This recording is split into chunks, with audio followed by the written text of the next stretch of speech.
Je viens de l'évoquer dans les titres avec cette mise en examen d'un Vosgien par un juge antiterroriste ce dimanche.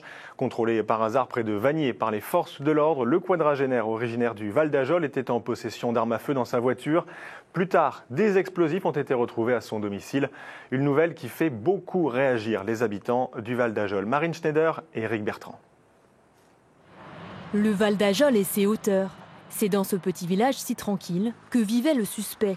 Un homme âgé de 40 ans qui posséderait des armes et aurait fabriqué des explosifs maison, selon les premiers éléments de l'enquête. Ce matin, les habitants de la commune s'interrogent. Est-ce qu'il est seul ou pas? C'est pareil.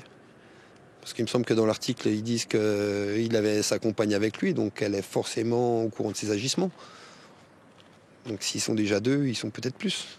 Au Val d'Ajol, on a un petit village paisible, bien tranquille. On n'a jamais eu de problème d'une façon ou d'une autre. Alors on ne reprend pas.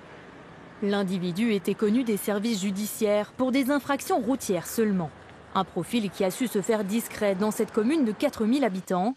La situation est incompréhensible pour le maire, qui croule sous les appels de ses administrés totalement paniqués. Il reste sidéré.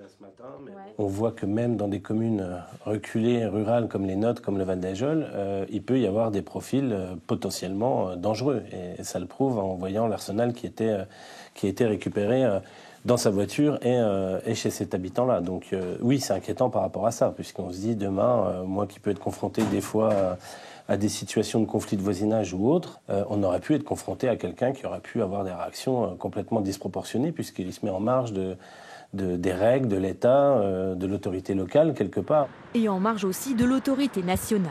Le quadragénaire se dit appartenir à un groupe de citoyens souverains, un mouvement complotiste qualifié de survivaliste par ses membres, qui s'affranchissent de l'État et de ses lois. Selon la gendarmerie des Vosges, il s'agirait d'un cas isolé, et rien ne laisse présager qu'un groupement se forme dans le secteur. Pourtant, il y a 3 ans, lors du rapt de la petite Mia près de Bruyères, il avait été déjà question de ce groupe dans cette affaire.